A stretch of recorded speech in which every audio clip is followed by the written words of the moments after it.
Hello and welcome back to 9Honey's Everyday Kitchen. I'm Jane DeGraff, and today I would like to show you how to make one of my favourite standby recipes, and that is one pot pantry party soup. That's a lot of peas, I know.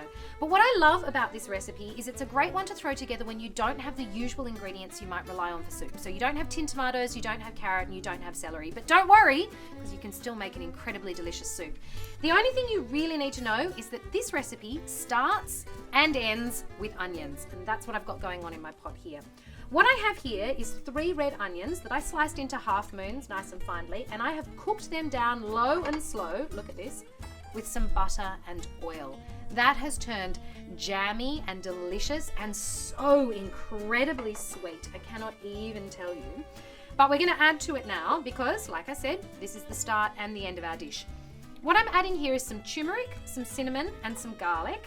And I'm going to pop that in with my lovely jammy onions. And I'm going to turn the heat up a little bit and just cook it until it's fragrant. Look at that. Oh, if you could only smell that, that's incredible. The sweetness of the cinnamon gets right into those onions. The garlic is cooking, but not at too high a temperature, which is perfect. And the turmeric turns everything a beautiful yellow color and adds some earthiness to it. I'm just going to cook that off a little bit, and then I'm going to take half of this onion and pop it to one side because it's actually going to be a garnish at the end as well as the base for our soup. Isn't that clever? The start and the finish. All right. Oh, yes. Okay, so the butter and oil is starting to froth, and our herbs and spices are beautifully mixed in there. So here we go. Look at this. There's some jammy onion. Oh, look at that I'm just going to pop aside, and trust me, that is going to be incredibly delicious later on. Now what I'm going to do is add my leftover fridge vegetables that I didn't get to using this week. This is some sad looking cauliflower that needs a home, so it's going to go into my pot. Give that a bit of a mix around.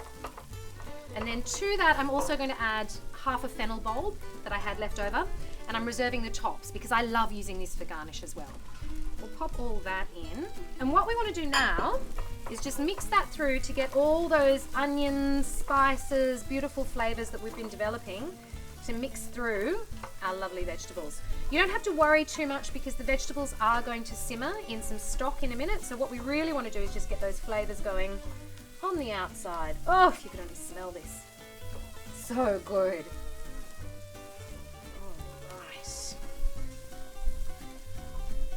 Alright, so our cauliflower and our fennel are starting to soften a little bit and just take on some colour of their own, which is exactly what we're looking for.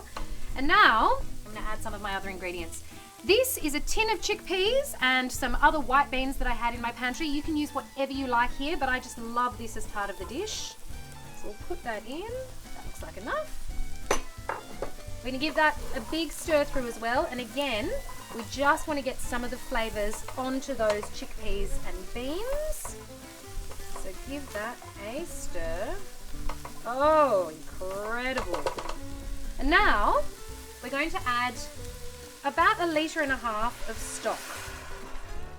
And what I have here is just some vegetable stock that I had in my fridge, but you can use vegetable stock from a packet. You can even use chicken stock if that's what you have. I am not fussy, it's entirely up to you. And then we're going to bring that to a simmer.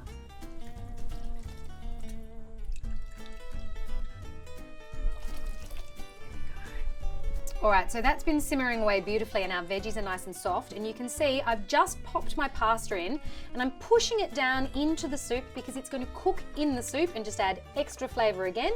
That will only take a couple of minutes, and then we'll come back, toss our spinach in, and she'll be ready to serve.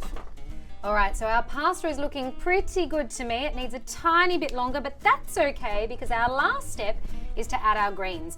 Now I like to add these right at the end because I don't want them to overcook. I like them to stay lovely and vibrant and green because that's part of the look of this dish. So we're just going to poke that all down and let the residual heat here wilt them down for us. They'll go beautiful and bright green. So just give that 1 or 2 minutes in the pot, and then we can serve it into our bowls.